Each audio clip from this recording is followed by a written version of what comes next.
maanta ay taariikhdu tahay 17 bishii 12aad 2019 waxaa wasaaradda waxbarashada hidaha iyo tacliinta sare ay si rasmi ah ula wareegtay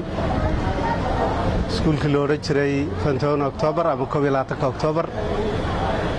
oo ay ku dhex yaaleen laba iskuul oo la kala baxay almasal iyo almacaarif. halkan aynu ka joognaa waxa weeyaan iskuulka magaciisa la yiraahdo imika almasal ee hore loo oran jiray 21 Oktoobar ama 21 Oktoobar.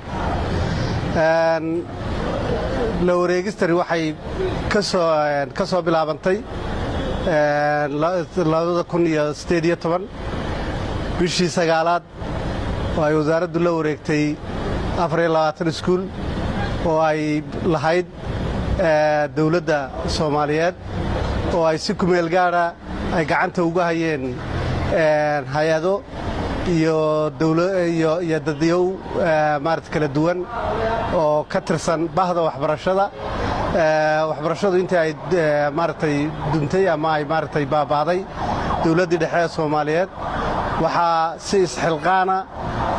u soo waday oo u soo maamulayay shacab Soomaaliyeed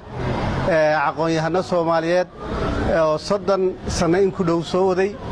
waxay soo gaarsiiyeen meel fiican oo wax ku oola arday badan oo Soomaaliyeed baa wax ka baratay waxay ka mid ahayd dhismaha iyo dib u soo noqoshada dawladda Soomaaliya waxaa daruuri noqotay in dawladdu ay dadkaasi ay culayskii ka furato oo culayskii saaraa iyo mas'uuliyaddii ay soo hayeen ay ka furato maadaama ay dawladda Soomaaliyeed ay tahay mas'uuliyadda ugu weyn xagga waxbarashada markay noqoto inay carruurta Soomaaliyeed ay helaan waxbarasho tayo leh oo ay awoodi karaan oo bilaasha oo ku qotanta manhaj iyo waxbarasho tayo leh oo ay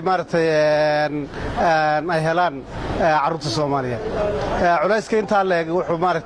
dhibaato ku ahaa waalidiinta Soomaaliyeed iyo shacabka Soomaaliyeed oo 28 sano ee u dambeeyay waxbarashada carruurta Soomaaliyeed mas'uuliyadda ugu weyn ay ka saareen. haddii ay dawladdii Soomaaliyeed dib u curatay oo geed socodkii dawladnimo uu gaadhay heer la soo celiyo aasaaskii ama aasaaskii arrimaha bulshada waxaa khasaba in dawladdu ay qaadato mas'uuliyadda ugu weyn ee xagga adeegga waxbarashada. iskuulkan waxaa gacanta ku hay jiray qolo la yiraahdo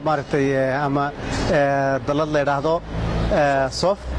oo iskuulkan oo magaca almasal ay la baxeen ay hoos tagi jireen. maanta laga bilaabo waxaa la wareegi doona oo mas'uuliyaddii halkii ka sii wadi doona wasaaradda waxbarashada